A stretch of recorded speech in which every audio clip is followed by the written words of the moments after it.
Well, as I shared with you yesterday, it has been 1 month since we began this journey. You are 1/6 of the way through if you're going to stay the full 6 months on this challenge, or 1/3 of the way through if you say, well, I can just do it for 3 months. But even on the basis of this 1 month, we're getting wonderful reports of people that have seen significant progress in their blood sugar levels. So I wanted to share a few of them that have come in the last couple of days. By the way, I do want to let you know, we've got about 3,500 plus people that have signed up for this challenge. Now, they come in all sizes and shapes. I'm not talking about physically, but I'm talking about the fact that in many cases, they're already in the 5's, but they just want to get a little refresher, or they want to learn some new recipes, or they want to just curious to see what I have to say. So not all of them are desperately looking to get into the 5's, but many are, and I am especially concerned about those of you that are, that you're struggling. You've just been diagnosed with diabetes, or maybe you've known you've had diabetes for years, but you've never seen any progress. So here are some reports of progress. This person writes, and some of these were found under the comments of the videos that I made, and others sent me emails. This person writes, it's finally working for me. Love the word finally. It means you've struggled for a while. Perseverance was a key. I learned not to overeat on even low-carb things and stick with the 6-hour eating window. Well, boy, those two things by itself, incredibly powerful. Number one, even with low-carb, you don't overeat. And number two, stick with that 6-hour window. Maybe eat at 12:30 for lunch, 6:30 for dinner. They say I can keep the daytime numbers about 110, the morning dawn effect numbers in the 120 to 130 range, and have not been going into anything higher than 150 for a while. I'm down 9 pounds and losing my belly. Thank you. Well, that's great. Still a ways to go, but made significant progress. So we thank God for them. Here's another one. Good morning, Dennis and Benedict. My average fasting blood sugar has come down from about 140 to 91 to 110 average. I've had diabetes for over 40 years. Wow, 40 years diabetes. And suddenly he's getting his morning glucose down from 140 to about a 110 average and as low as 91.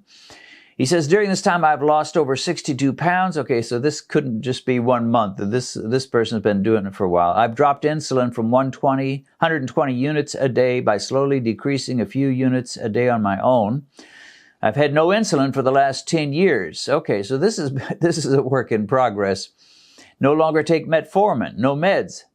However, this person says, I cannot eat the 4-gram wraps for pizzas. Coffee also raises my blood sugar. So they're testing and they're saying, hey, these wraps, they say they're 4 net grams. It should work. It doesn't work for me. That's a lot of people have found that out. I hate to say it, but I don't really trust those wraps. You can a lot of times get by with 1, rarely with 2. This person says, doesn't work for me. Even coffee doesn't work for me. But anyway, and this person says, I'm 85 years old. So wonderful, wonderful. You can be in your 80s and still see victory. And this has been a work in progress. This is not something that just started a month ago, but still a great report. Here's another one. This challenge helped me to focus on keeping my carbs very low. My morning blood sugar has come down from an average of 135 to 120. I've lost 4 pounds. I'm very encouraged. Love that. Very encouraged. Well, that's the best way to be, isn't it? Very encouraged. Looking forward to my next A1C at the end of this month. Well, you know, thinking about that, 135, in America, that's the diabetic range. We're talking milligrams per deciliter. You British and Canadians have a different system, but you can figure that out. But that's diabetic range. 120 is not quite. It's pre-diabetic for sure. It's not ideal, but it's a whole lot better than 135. So they're making progress. And it says this challenge has helped me to focus on keeping the carbs low. So it's doing them good after 1 month's time. And I just love this one. This person says, I found the key that unlocks the door to the 5's Club. Well, I love that. That gets my attention immediately. I found the key that unlocks the door. I'm reading on and saying, all right, what's the key? I've been following Dennis and Dr. Fung and Dr. Ekberg for the last 2 years. I was stuck in the 6 Club. So that's not terrible, but it's not ideal. He says, I wasn't a happy camper, even though I know the 6 club is tremendously better than the 11 club. Well, that is for sure. So whatever you can do to get those numbers down, you are doing yourself a tremendous favor.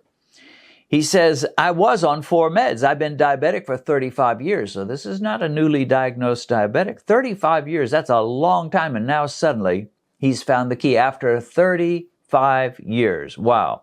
He says, I've seen the 10s club, the 8 club, the 7, and then the 6 club. So gradually over years, he's figuring things out. And now with this challenge, he's figured out something even further. He says, I joined this challenge to see what it was I was doing wrong. So he's made a lot of progress already. Started out at 11 A1C and then 10, 8, 6, but he's wanting 7. He's wanting to be in the 5's. So he says, after 1 month in the challenge, I am now in the 5's club. And I'm guessing it's because he's testing his glucose throughout the day and averaging it out. And you can put it into a formula and figure out your A1C that way. He says, I've found the magic key that unlocks the 5 club. Drum roll, please, his words. So, as I was reading this, he had my attention for sure. I'm like, okay, what's the key you found? He says, it is consistency. Consistency is the key, he writes. I've been very consistent in following these guidelines, and my fasting morning blood sugars are now below 100. Love it, love it, love it. I've been consistent. And, I've heard a lot of people saying, well, I'm not doing it quite the way you say, and I'm not able to really do it too much, but I'm trying to incorporate a few, and that's fine. Get what you can get out of this challenge. But this guy's saying, I'm being consistent this time. I'm done with all this nonsense of being pre-diabetic or almost diabetic or whatever.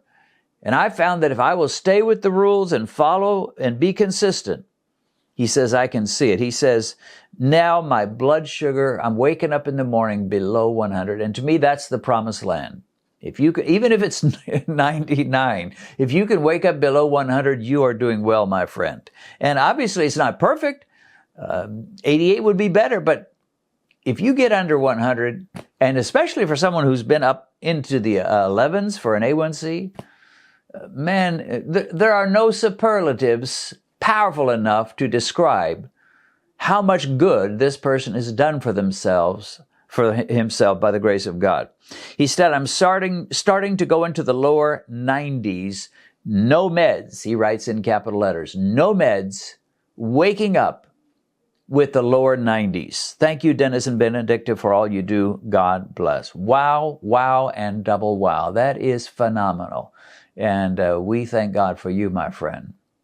Well, I agree completely. I have no argument with this person at all on anything he said. And I totally agree. The key is consistency. Doesn't mean you have to eat every single meal I recommend, but you need to keep those carbs low like I recommend and do that 6-hour eating window if you possibly can. So thinking about these different reports and others that I've been getting, one of the features they have in common is progress. People are making progress. They're getting their numbers down, and that all by itself is wonderful.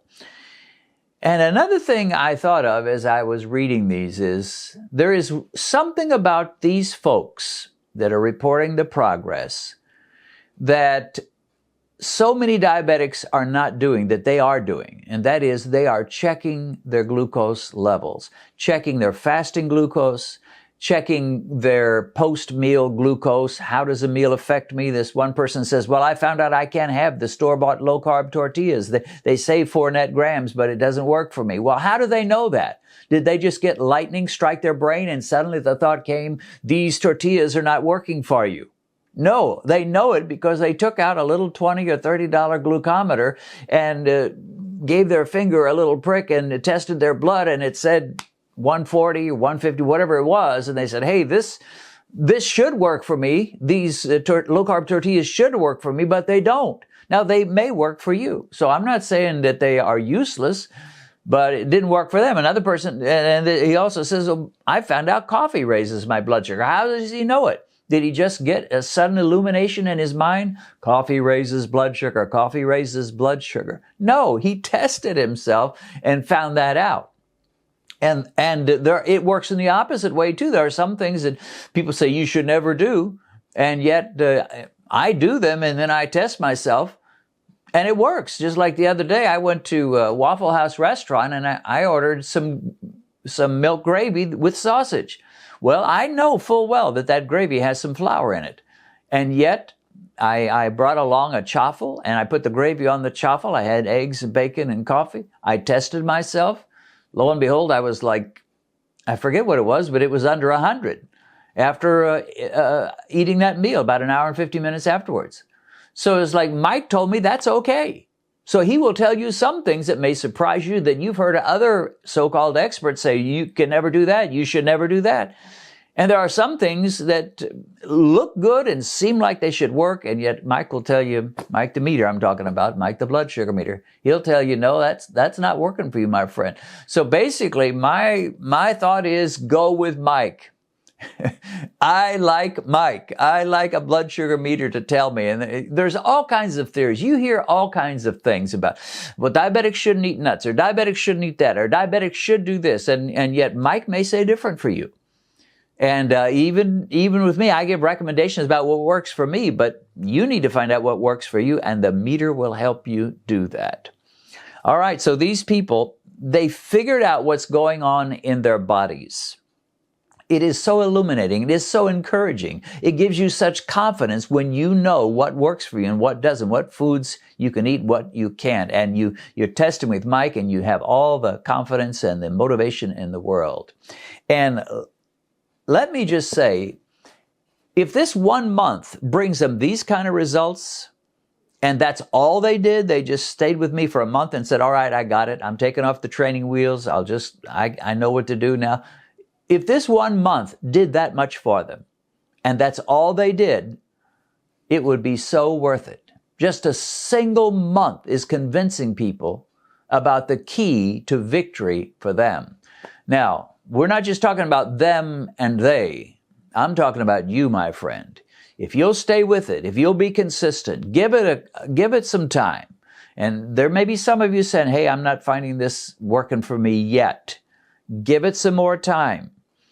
And one person even said, well, I did the 6-hour window, and I skipped breakfast, and I found my weight going up, and then I started eating a low-carb breakfast, and my weight went back down. Well, so be it. Work out what works for you. It's not really my job to pinpoint. I didn't really want to do this challenge in a way because I felt too much like I'm dictating exactly how you're supposed to do it, and it's not really my place to do that. But so many people kept saying, what do I eat? What do I eat? What do I eat? It's finally like, all right, you want me to tell you what to eat? Here's some things that you should eat, and here's a way you can do it for a while. But only consider this menu plan training wheels. And as soon as you get it figured out, take off the training wheels and go for it, my friend. So be encouraged. Good things are coming your way, and just stay with it. If you forget everything else I've said, remember this one man. He said, I found the key. I've been in the 11s, 10s, 8s, 6 club, but I found the key to the 5 club, and that is consistency.